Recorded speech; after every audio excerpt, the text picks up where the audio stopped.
Well, welcome in, everybody, to the latest edition of the Last Word on Sports Media Podcast. I am the somewhat competent host, TJ Reeves. Mike Gill is my co-host from the Mike Gill Sports Bash show up in Atlantic City. I'm based in the Tampa, St. Pete, Clearwater area. Yes, I'm still repping Buccaneer stuff. It's Eagles week. I mean, Mike's an Eagles guy. We got Eagles-Bucks friction coming later in the week.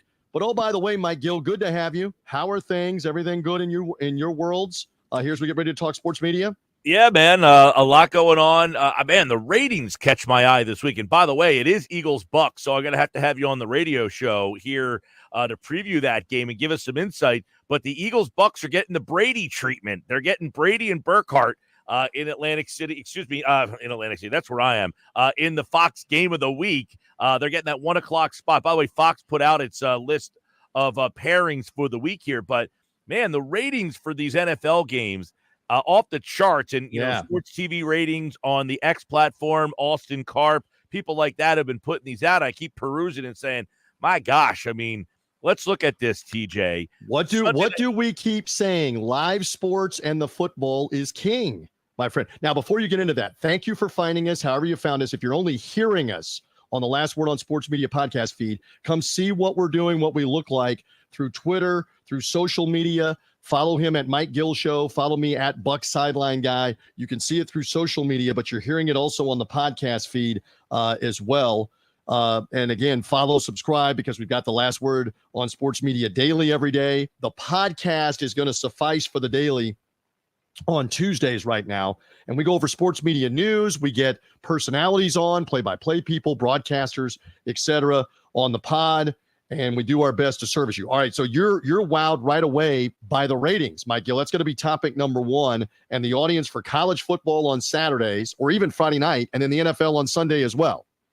Yeah, so Sunday Night Football, big number over there. Even though no Taylor Swift, the Chiefs and the Falcons got 24.8 million, up 20% from the week before.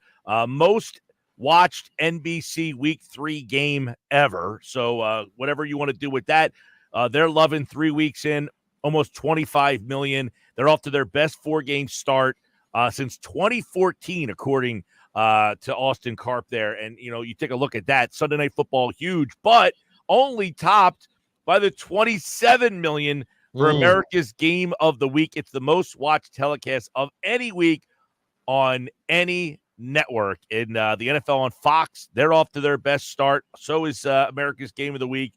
It's crazy. It just keeps getting bigger and bigger for the NFL. And before we get to the college, I listened to the Daily yesterday, and I heard you pontificating about why the WNBA would put their playoff games on a Sunday against NFL. And I agree with you, but almost 2 million watch Fever Sun in the WNBA playoffs at 3 o'clock on a Sunday, almost 2 million. Right in the middle of the NFL Sunday, they were playing Caitlin Clark's Indiana Fever playoff game against the Connecticut Sun, game 1 of their series.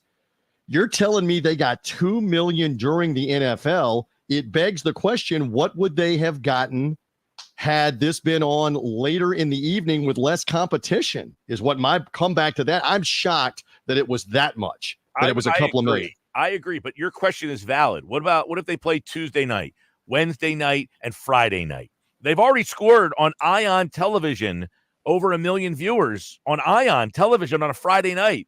Why not Tuesday, Wednesday, Friday? You avoid everything but the one college football game that Fox has, which, by the way, the ratings for that are in. Over 4 million, including me, watch Syracuse and Stanford on Friday night on Fox. Fox has something here, putting these Friday night games on. They created Big Noon Saturday, which is doing well in ratings, and now they have this Fox Friday night game.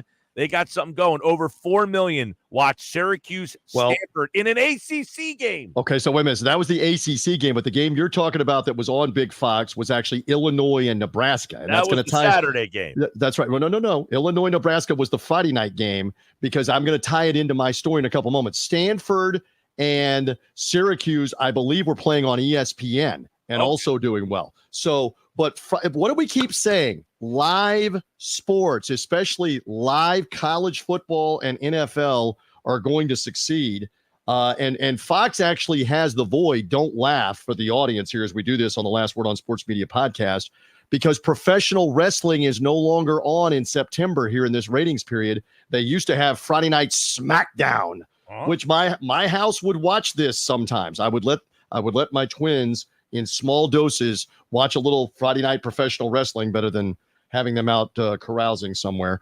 But they don't have that anymore. They lost it. And so the TV package now for Friday Night Wrestling from the WWE is on the USA Cable Network. So Fox is looking to fill the void, and they've done it with college football. And the reason why I know that was Illinois and Nebraska, you can go ahead and put this up on the screen. My man Tim Brando was doing that game in Lincoln, Nebraska on Friday night. Timmy B and Devin Gardner worked that overtime win for Illinois over Nebraska. And then Tim flew to Tampa on Saturday, all morning from Omaha, Nebraska, to get to Tampa on Saturday to work the Buccaneers-Broncos game with Matt Millen. I put this photo out on social media that you're seeing in the video portion of this show. If you're only hearing us on the podcast, come find the video. That's Timmy B, all dolled up, Mike Gill, for the Fox Sports broadcast. That is the 36-year legendary voice of the Buccaneers, Gene Deckerhoff, in the middle. And that's some other guy on the end on the left side of the screen that maybe doesn't belong in that photo. That's me, TJ. So I took that photo in the Buccaneer press box on Sunday. Timmy B had about 7 or 8 hours of sleep in the last 72 hours in that photo, Mike Gill, that we're showing to the audience. And the Broncos proceeded to bash, speaking of your sports bash, my Buccaneers, with he and Matt Millen calling it. Not a lot of the country saw the game, the early 1 o'clock game, except if you were in the Rocky Mountains or if you were in Florida, because it was a split regional day on Fox. Tim had not done an NFL game for Fox since 2019. He does the essentially 6th or 7th game. If they need a 7th announce crew on Fox, he's in there. And so he was doing the game with Matt Millen on Sunday. But what a great time to spend time with him on Saturday for a little bit, and then on Sunday morning prior to the game.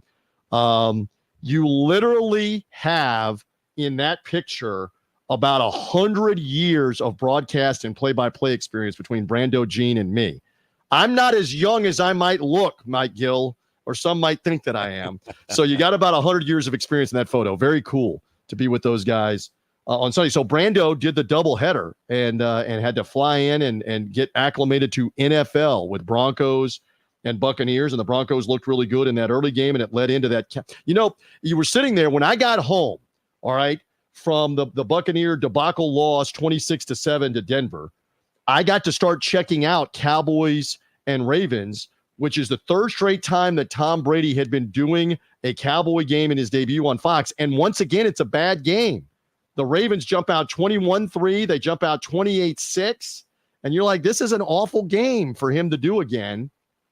So anyway, what are your thoughts here on Brady's performance? But also there were some guys letting it fly in the pregame coverage as well that you were noticing here while we critique on the Last Word on Sports Media podcast. Well, the young quarterback play has been a big topic in the NFL. And one of the handlings of Bryce Young was being talked about, and how the ownership group has really failed him in Carolina. I thought Jimmy Johnson really laid it on thick about how bad the ownership has handled this. They just bungled this mess. He really just laid into the Carolina Panthers, as did the NFL countdown crew on ESPN. They went around the table and let Carolina know how poorly they have handled this. And I think it's a league-wide thing where these organizations, they're rushing these kids into these games. They're not ready to play. They have no business playing. Anthony Richardson has no business starting an NFL game. At this point, they might have the intangibles and the talent if they let it come to them, but they're rushing these kids out, and you're seeing the result. Bad products all over the place. There's a moment that Brady had. I thought Brady, if I gave him a grade, I don't know, man. I feel like he's in advanced AP here. This isn't like regular kids classes. You're in the advanced classes here. So you're are those the classes we were in, or were we in the lower level classes when we were in school? I'm in regular low level algebra. He's in honors advanced algebra. Right. I got to grade him tougher. Right now he's an average to below average. He's not adding anything. He's not energetic. He doesn't feel comfortable. He's getting better. But again, I got to grade you tough because you're on the number one team. And by the way, I got Greg Olson and Joe Davis on Sunday in the Philly market for my game. I'm listening to a guy who's giving me something. He's giving me energy. He's giving me stuff. Brady had a moment in the game that I did tweet out or post out or whatever we're calling it on the X platform at Mike Gill Show. And there's a play where Dallas just messes up and he's like, oh my God, like he can't believe he how said, bad. my God, another penalty because they kept self-inflicting. Right. He can't believe what he's watching, how bad this team is when they're trying to get back in this game. I thought that was like his first moment of like laying it out there that like, hey, this is unacceptable. He just needs to like let it go, let his hair down a little bit, and he's just not there. I'm not saying he's an F, but he's the kind of guy right now you hear on the 16, just kind of blandly giving you information of, hey, I played the game, and this is my thought. Not the number one team.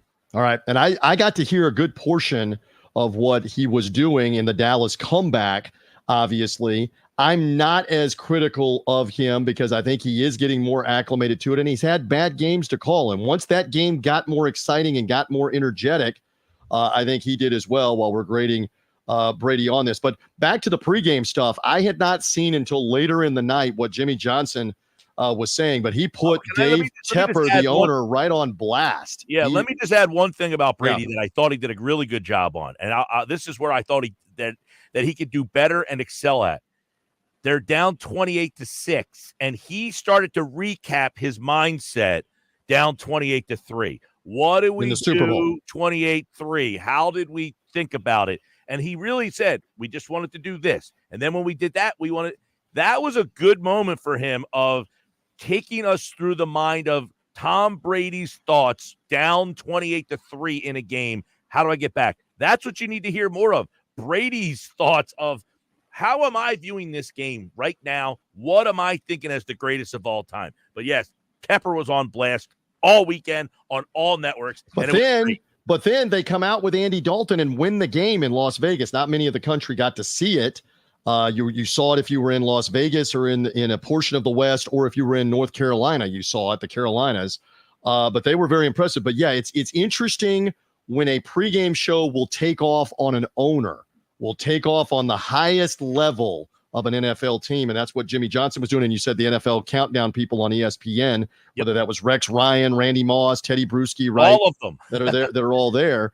By the way, I will say on the Dalton thing, it goes back to what we were talking about, the quarterback play. Dalton's not great, but he's an NFL caliber quarterback. He might be a low-level NFL, but just put an NFL quarterback out there, and you have a shot to win. You have a shot to win. These teams are doing their teams a disservice. Will Levis, no business playing an NFL game at this stage.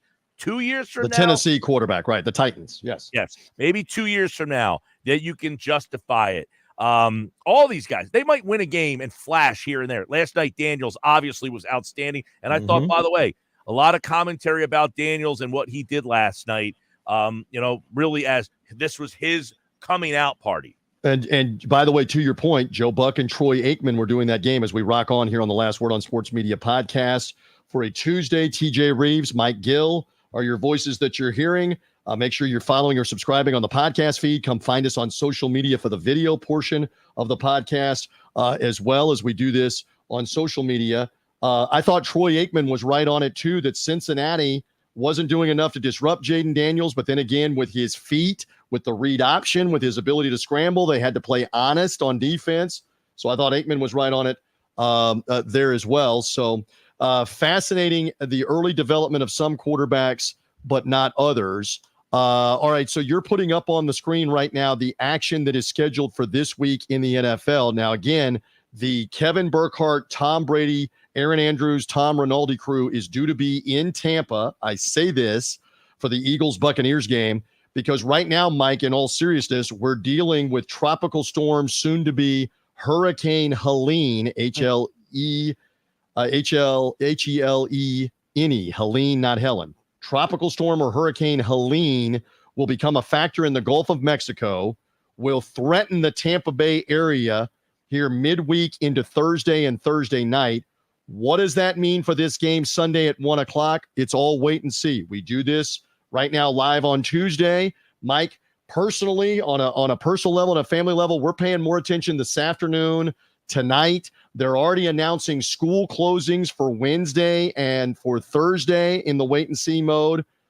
I am not reporting this. I am just saying to you, there are contingency plans being discussed right now on where might the Buccaneer-Eagle game have to be played if it can't be played in Tampa. So they're already having that discussion. That is to be the lead game on Fox. Brady's return after winning a Super Bowl with the Buccaneers. And let's see, and hopefully the Hurricane Helene will not do very much damage. There's going to be wind, rain, storm surge on the west coast of Florida. Mike, you're familiar with our area where I live. You come down here and vacation some. And on the west coast of Florida for the beaches, all the way up and down the west coast of Florida, you've got concerns about this. So let's see as Thursday becomes to Friday, what's the damage, what's the situation. But that is due to be the national Fox game, with Brady working for the team that he won the Super Bowl, working the game for the team that he won the Super Bowl with. By the way, Tom Brady had the Buccaneers going into last weekend ranked as his third best NFL team. And then they go and lose to the Broncos. Yeah. So we'll see if that comes about. What else there on that? Yeah, well, that's number one. Adam Amin, Mark Sanchez, Christina Pink on that Rams. It's not a great slate of games, but I thought maybe we talked about this last week. They went Eagles-Bucks over Saints and Falcons. The Eagles beat the Saints, and then the Falcons lost. You wonder if that would have been flipped had those teams won, and they, have been playing for first place in that South. But you get Kenny Albert and Jonathan Vilma there. Kugler and Darryl Johnson on Bengals-Panthers. Bengals looked terrible last night. Panthers win a game, so you get Andy Dalton against his former team. And then the 4 o'clock games, Joe Davis, Greg Olsen, that pairing, man, I really enjoyed. And I'm going to talk about Joe Davis in the baseball side in a little bit, but they're getting Patriots-Niners, kind of a clunker there. And then Commanders, who are coming off a big win against the Bengals. Cincinnati, right? Yeah, you got Murray against Daniels, two good ones. Chris Myers and Mark Schlereth. The veterans are getting that one. Short week for the Commanders to have to go all the way out to Arizona after playing on the road on Monday Night Football on that. And I know we're going to have more on the announcing and on the sports media, but this is a great time to do the segue for our sponsor that you see on the screen. And if you're just hearing us, pay attention here. If you're looking to go to any of these big-time college or NFL games or the baseball postseason, et cetera, use our friends at TicketSmarter. TicketSmarter mobile app, ticketsmarter.com. They've got the best prices on the secondary market with their algorithm, the most competitive ones through TicketSmarter and the TicketSmarter mobile app. And we encourage you to use them. Your purchase will be safe, secure, guaranteed, and use our promo code LWOS20 for any purchase $300 or more. Save $20 with our promo code for Last Word on Sports, LWOS20 through TicketSmarter and the mobile app. Again, you're not going to get into these bigger games when you're talking about like the Buccaneers and the Eagles. Or pick one in the NFL this weekend. It's what Kansas City is the late game on Fox. I believe the Chiefs are on the road. I got to double check. That's they're down in LA, so tickets should probably be pretty plentiful. But again, it's Mahomes, the Chiefs, Taylor Swift, etc. There we see the CBS slate. If you're watching us, if you're trying to go to that Vikings Green Bay game, that's 3-0 against 2-1 at Lambeau. If you're trying to go to the 3-0 Steelers at Indianapolis. On and on down the list for any of the NFL games or even back up to the college games. TicketSmarter, the mobile app, use our promo code LWOS20. I mean, there's some very intriguing college games. Ole Miss early with Kentucky and Oxford if you're an SEC fan. Michigan, Minnesota is the big noon kickoff game in the Big Ten. Once again, this is the second time in 3 weeks they've been at Michigan for the big noon kickoff game at Ann Arbor. Minnesota, Michigan at noon or later in the day. Wisconsin at the Coliseum against USC. Use TicketSmarter to get into any of these games. You spend $300 on a good pair of seats probably for any of these games. Louisville at Notre Dame in South Bend. The primetime action as well has Clemson playing Stanford, Georgia, and Alabama. Massive game in Tuscaloosa.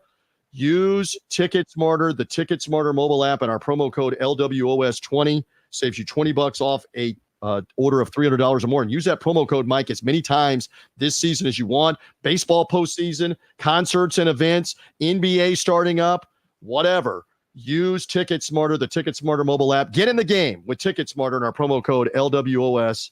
20. So Jim Nantz, Tony Romo doing KC and the Chargers. That'll be mostly Chiefs fans probably on the road. I mean, that was bizarre to watch the end of the 49ers Rams game. And LA is such a 49ers market and has been for 40 years. And the Rams are making the comeback. And Mike, when the winning field goal was kicked, that image on Fox of all of those 49er fans in the red and gold in that end zone, and nobody's cheering. It's comical at SoFi Stadium. The Rams were almost the visiting team. They were the visiting team practically in their own stadium. I've seen it so many times when the Eagles go out to L.A. and play. Yes. They fill that place up. Or the Cowboys or the Chiefs in this case Sunday. It will be the same way. All right, remaining few minutes here for us. What else do you want to cover? Let's prop up some broadcasters. You were talking about this last week, right? You got the matchups here. You mentioned Nance and Romo, Beth Mowins and Jay Feely, Ross Tucker. They're going 3-person crew on that other CBS game with the Browns and the Raiders there. So 3-person crew there. Iron Eagles, Charles Davis, Kevin Harlan. My guy, love listening to Harlan on the radio. We have him here on Westwood One. But I want to get your thoughts real quick before we give the shout out to the. Do you like the double Monday night game? We talk about ratings. I'm interested to see, they do this Monday nighter now where they play them congruently almost. There's like a staggered start where they used to do it where it was a true double header. You'd have a 7 and then like a West Coast game. Now they're doing it like a 7:30 and an 8:15. Are we liking that? Is that something that's a good question? Yeah, is that something that the NFL is going to look at long down the road and say, you know what, from now on, let's go 2 Monday nighters? Well, and hopefully you like this because you're going to see it again coming up in a couple of weeks where they do a doubleheader again on Monday night. They got 5 doubleheaders. That crew was going to be working 5 games this year. Last night is what they said. And I believe, you know what? I believe it's a doubleheader. Let me double check. It's a doubleheader. I believe it is. Yes. Titans, Dolphins, and Seahawks, Lions in Detroit. And they're doing the same thing with the staggered start. The Dolphin game will be up first at home with the Titans. And man, they're a mess with losing Tua. And now the backup quarterback's hurt as well. And Tennessee hasn't won a game. Is anybody besides the gamblers and the fans and the fans of the team and the friends and family of the players going to be watching Dolphins Titans instead of Seahawks 3-0 at the 2-1 Lions? That's the game that Joe Buck and Troy Aikman will do. So it's a doubleheader again this week on Monday Night Football. And by the way, I understand, to your question, I understand why they're going earlier with the second start time, because as we know, there are so many more people in the Eastern and Central time zone that aren't awake at midnight, 12:30, 1 a.m. Eastern time, 11:30 midnight Central time. They're trying to cater, I think, more to that audience with the staggered start time, 45 minutes apart earlier in the evening. I understand why they're doing it, but I also understand the point. It gets a little crazy if both games are good, trying to keep up with both. Yeah, I like it a little bit. I'm indifferent so far. Like last night, 2 games weren't great, and then there's a blowout in the first game, Bills and Jags, so I flip over to the watch. I had the Phillies on, so I was kind of doing a triangle of games. But in terms of that, by the way, London's calling this weekend. You'll get those 9:30 games, and there has been a lot of speculation that they want to play a game 16, 17 weeks in at 9:30 in the morning could be something that we look down the road here. I'm for that. The 9:30 a.m. game, the doubleheader Monday night. And if that took away the Thursday game, I'd be cool. I don't need the Thursday night game, but that's not going anywhere. Right, because of the money. Because the money involved. And I believe the London game is next week, the first Sunday in October. And it's what the Jets, and I think the Vikings are the Monday night game. The Giants are got one coming up here too. Yep. So there's those 9:30 games are starting to come. I always like to see what the ratings for those are because, again, what did I say on this podcast? Maybe our first episode. Why a league doesn't grab an afternoon and own it. Wednesday afternoon. Tonight, WNBA playoffs. See if those ratings top the ratings from Sunday when they have the night all to themselves here. Tuesday night. Tactically. Yes, right. We'll see. All right, shout-outs. I did it on the Daily last week, but I thought Joe Davis I got to give him a double shout-out. His baseball Shohei Ohtani night was outstanding. He nailed it on all 3 home runs, all 10 RBIs, and an epic day for Shohei Ohtani. It was a pleasure to hear his call. And in football, like I like them better for baseball right now than football. But again, I don't think baseball does a good enough job of making him the voice of baseball. Baseball doesn't have a voice right now, but he's doing a really good job. And one of the reasons he's doing a really good job is because Olsen's so good. The two of them are working so well together. So it's the first time I really got to hear a full, intense game of Joe Davis because I was watching Eagles, which is my team here in the market. So I got a chance to hear Davis. And on the flip side of things, I feel bad for Burkhart. The poor guy's doing the job of two people.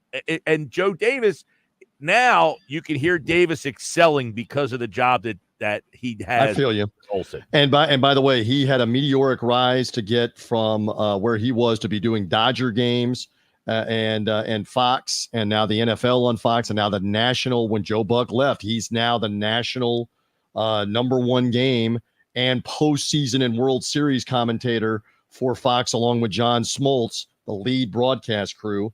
Kudos to him. I'll throw some kudos out to Connor Onion as well. What a great name. And he was part of the Announcer Schedules podcast on this feed. Go back and hear a conversation that you and Phil that was the night, had that with was Connor the night Onion. That he famously, in the snow, we yelled, "Maction!" We had him on shortly after for the Mid-America Conference games in the midweek. Yes. There we go. So Connor Onion on this feed, go back and search it. But his call of the Hail Mary on Fox when Colorado tied the game with no time left, the final play of the game in Boulder, it looks like Deion Sanders' team is going to drop another game and be 2-2 and have to do the losing press conference. Instead, they hit the Hail Mary. And the one thing that I keep coming back to on TV, you let the pictures tell the story. You let the natural sound and the crowd going crazy tell the story after you say touchdown or you exclaim something in a dramatic moment, last second win. Now on radio, it's totally different. On radio, you've got to describe what's going on. You can be animated, but you've got to describe what just happened, how it happened, winning 3-point shot, Hail Mary touchdown, Shohei Ohtani, historic home run. You got to be more descriptive on radio.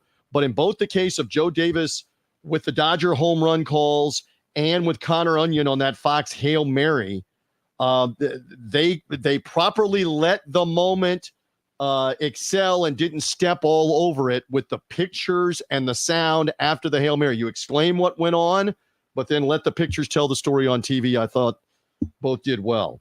Both did well in the shout out. Anything else on that? Or are we good on that as well? Onion, a riser. I'm glad to see that he's getting some network work, on a higher level than the Maction games, which, hey, listen, we all enjoy those Tuesday night Mactions, but it was good to see when I saw him out there. Who was he doing the game with? Mark Helfrich. Mark Helfrich, the former Oregon coach.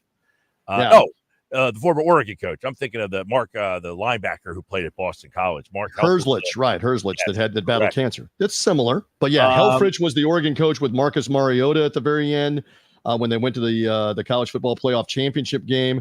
So they've been in the booth. They're on one of the Fox crews. And again, I'll be fascinated to see what the ratings are. Again, share with the audience for the college ratings on Saturday. CBS debuted their first big-time Big Ten 3:30 Eastern, 2:30 Central, and it was even 12:30 in the West, Michigan, USC. And what was that number off the college ratings? 6.3 on that USC-Michigan game. That edges out Tennessee, Oklahoma. Some of the other games you had Illinois, Nebraska, 4.2. Marshall, Ohio State, 3.9. Baylor, Colorado. Is the Colorado rub starting to wear off? 3.6. UCLA, LSU on ABC, 2.7, and Florida, Mississippi State, 2.6. That was an ESPN. So some of the ratings suffered a little bit, but again, what the Tennessee Oklahoma game still got right around 5.5 or 6 million in prime time. 6.2. Right? 6. So now you have Alabama, Georgia with Chris Fowler, Kirk Herbstreit calling that game coming Saturday night, but like USC is playing Wisconsin in their Big Ten home opener at the Coliseum. That's the CBS game. Will it get again the 5-6 million range, or was that a Michigan effect? Michigan is earlier in the day in the Fox Big Noon game with Minnesota. So I'm interested to see what some of these numbers are going to be here coming up for the college games this weekend. And you're right, the Deion Sanders effect, maybe it has kind of run its course to an extent, and if they're not playing bigger name teams, in huge moments. Like, for example, they're playing Central Florida, UCF, coming up Saturday afternoon in my part of the world, all things being equal with this pending hurricane. Colorado UCF is supposed to be a 3:30 Eastern time game. Mike, is that going to get 3 million people to watch with all the other competition? Is it going to get 4 million people to watch? I don't know. Going to be interesting. Fox in the afternoon to see what that ends up getting. All right, anything else in closing on the Last Word on Sports Media podcast? What else? Looks like Chris Collingsworth is staying with NBC through 2030. He'll do another Super Bowl next year, and then one more. So that's looks like something new there. So people thought Collingsworth, maybe that was a spot for Greg Olsen to kind of pop over. I'm very interested in what happens next for Olsen. Does he just kind of hang in this number 2 spot and wait for Brady to say, I don't feel like doing this anymore? Does he wait for another? You're on to something maybe there. And keep in mind, if you're on the number 2 crew on Fox, you are still getting a tremendous game every week, and he's still doing a playoff game every January.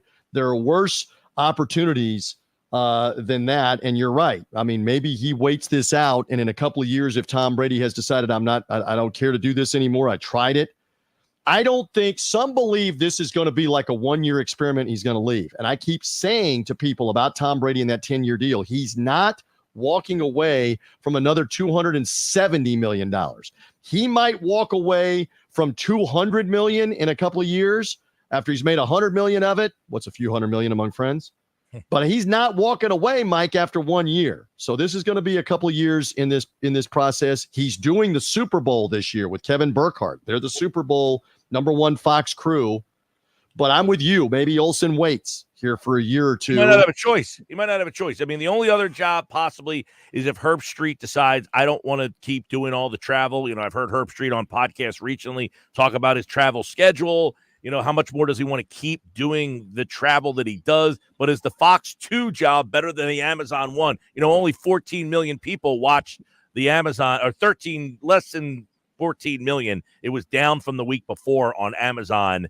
So it was also a bad game. The Jets and Patriots was a bad game on the field, but it was not a good matchup because the Patriots aren't good. Nope. So but that's what you're getting on Thursday nights. You're getting a lot of mediocre matchups. But I can tell you right now, because you said it, Joe Davis and Greg Olsen are doing the Bears and the Rams, Caleb Williams and the LA market, and the number 2 market LA, the number 3 market Chicago. That game will easily have 20 million people watching because of Chicago and Los Angeles being part of it for Joe Davis and Greg Olsen. So you're right. Yep. And he and Davis are going to get a really good game every week as the number 2 game on Fox. Not a bad position to be in. Anything else? Or are we good? I think we're good. We're going to have baseball playoffs starting next week. Your Phillies are in. My Rays are long gone. But for other markets like LA with the Dodgers or and the wild card, the wild card is so ridiculous to keep up with here over the last week and weekends of the season on who's going to get in and who's going to play those initial